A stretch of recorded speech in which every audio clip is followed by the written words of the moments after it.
జగనన్న పేర్ని నాని అని చెప్పేసి మన దగ్గర ఒక కురువృద్ధుడు ఉన్నాడు. సీనియర్ నాయకుడు ఉన్నాడు. ఆయనేమో ప్రెస్ మీట్ పెట్టేసి ఏ పోరాటం చేస్తున్నాం, బతికే బతాం, పోతే పోతాం అని చెప్పేసి ఏవో మాటలు మాట్లాడేస్తున్నారు. ఏం పీకామని అన్నా, ఏం ఉద్ధరించామని, జనాలకి ఏం ఉద్ధరించామని చెప్పేసి ఈయన పోరాటం చేస్తున్నాడంట.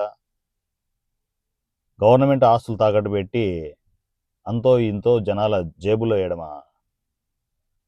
వాళ్ళ ఆస్తులు, మా ఆస్తులు అందరికి తాకట్టు పెట్టి మాకు బిచ్చమేయడమా? 4 రూపాయలు బిచ్చమేయడమా? జనాలు పిచ్చోళ్ళేం కాదు కదన్నా. ఏం పీకారు, ఏం పోరాటాలు చేశారు, జనాల కోసం ఏం చేశారు ఒక్కటి చెప్పన్నా. ఉమ్, అంటే మనం ఏం చెప్పుకుంటాంలే కానీ పేర్ని నానికి తెలియట్లేదు. అరే పేర్ని నాని మనమేం పీకలేదురా, నువ్వేదో పోరాటాలు గాంధీ తాత అని చెప్పేసి పెద్ద పెద్ద మాటలు మాట్లాడకు. నువ్వు నోరు ఎక్కువ టంగ్ స్లిప్ అయిపోతూ ఉంటే వస్తారు, మా మామలు వస్తారు. పోలీస్ వ్యవస్థ ఊరుకోగదు కదా.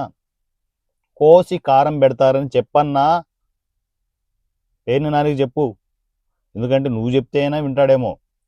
పిచ్చి పీక్స్కి వెళ్ళేసి ప్రెస్ మీట్లు పెడుతున్నారు, వాయగొట్టేస్తారు.